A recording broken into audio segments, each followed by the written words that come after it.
আমের পাল্পগুলোকে এইভাবে দিয়ে দেব। এইভাবে একটু ভালো করে ঝাঁকিয়ে নেবে আমসত্ত্ব বানিয়ে সারা বছরের জন্য কিন্তু সংরক্ষণ করে নিতে পারবেন। আর এইভাবে কৌটোতে করে ফ্রিজে, নর্মাল ফ্রিজে রেখে কিন্তু অনেক দিন ধরে খেতে পারবেন। নমস্কার বন্ধুরা, অমৃতা অ্যান্ড কুকিং চ্যানেলে সবাইকে স্বাগত জানিয়ে আবার একটি রেসিপি নিয়ে হাজির। তো যে সকল বন্ধুরা আমার চ্যানেলে নতুন হয়ে এসেছেন তারা অবশ্যই চ্যানেলটাকে সাবস্ক্রাইব করে রাখবেন, আর যারা ফেসবুক থেকে দেখছেন তারা ফেসবুক পেজটাকে ফলো করে রাখবেন। দেখুন বন্ধুরা, এখানে আমি আম নিয়ে নিয়েছি, আর আমগুলো দেখুন সবগুলো আম কিন্তু খুব সুন্দর করে পেকে গেছে। এখানে বাটিতে একটা আমি বড় বাটিতে জল নিয়ে নিয়েছি, আর খুব সুন্দর করে আমগুলোকে আমি ধুয়ে নেব। আর দেখুন সবগুলো আম আমি কিন্তু খুব সুন্দর করে ধুয়ে নিয়েছি। আর এই আমগুলোকে এইভাবে দেখুন কাটতেও হবে না, এইভাবে খোসাগুলোকে ছিলে নিয়ে আমের পাল্পগুলোকে বের করে নেব।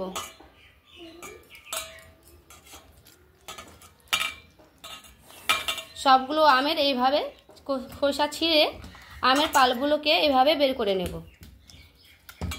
বাকিগুলোকে ওইভাবেই আমি করে নেব।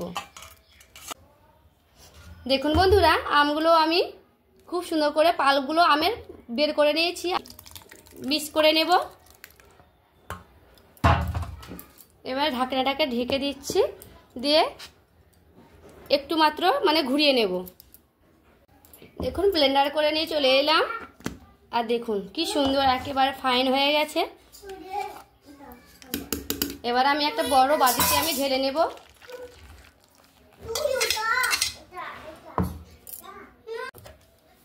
সামান্য একটু লবণ দেব। এবারে দিয়ে দিচ্ছি 2 চামচের মতো চিনি। যেহেতু আম মিষ্টি তার জন্য অল্প একটু চিনি দিয়ে দিচ্ছি। আর দেখুন 1 চামচের মতো দিয়ে দিচ্ছি কর্নফ্লাওয়ার।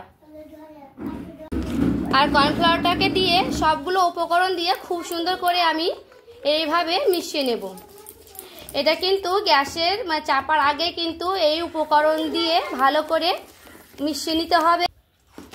আর দেখুন বন্ধুরা, এইভাবে আমের পাল্পগুলোকে পুরোপুরিভাবে আমি কিন্তু রেডি করে নিয়েছি। এবার আমের পাল্পগুলোকে সবগুলো আমি এইভাবে ঢেলে দেব।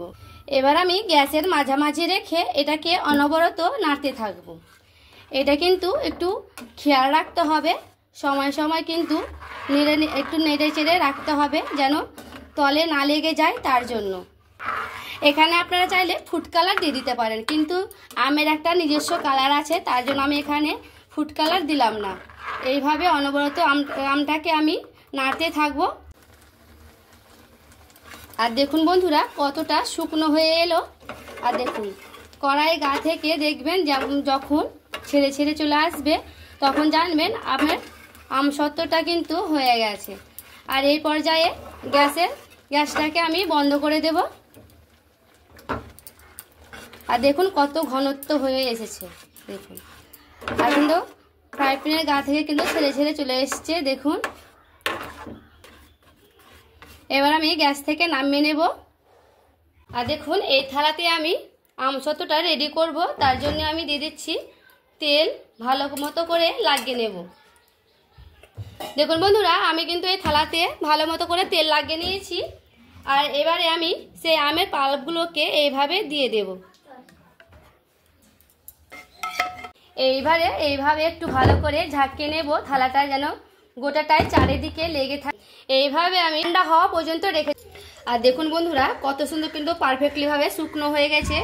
আর দেখুন দেখে কিন্তু বুঝতেই পারছেন আমি কিন্তু চারদিক খুব সুন্দর করে সেভ করে নিয়েছি। এবার আমি পিস পিস করে কেটেও দেখাচ্ছি। আর এইভাবে দেখুন কাটার মধ্যে কিন্তু খুব সুন্দরভাবে কেটে যাচ্ছে। আর দেখুন কত সুন্দরভাবে কিন্তু শুকনো হয়েছে।